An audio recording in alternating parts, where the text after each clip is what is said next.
So the machine we have behind us is a 1908 Dolbeer steam logging machine, and its purpose was to pull logs through the forest so that they would eventually be transported to the sawmill.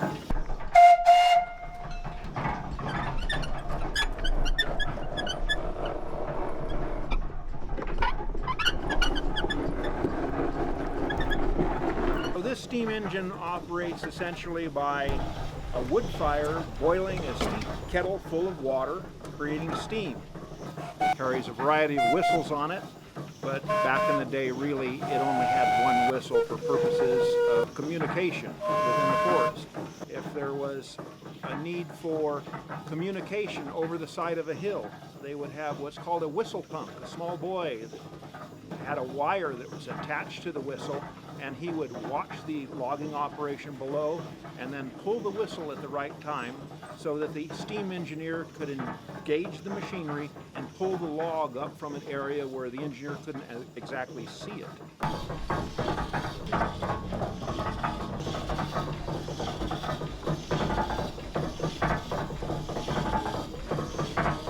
So what we will be doing is a demonstration of how this machine actually moved logs through the forest.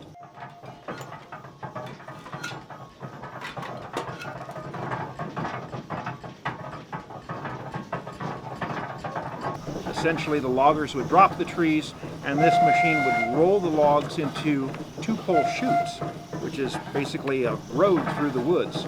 They would drag these logs through the woods, eventually dumping them into Shaver Lake.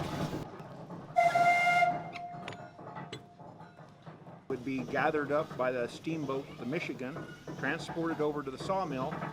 The sawmill would then cut them into boards. The boards would then be dried, and after a period of time, when they had sufficient buoyancy, they would kick them into the flume.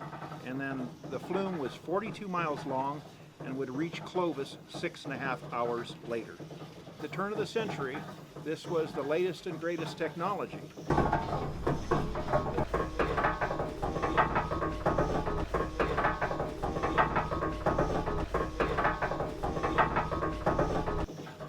So for 108 years old, it's a pretty fascinating machine.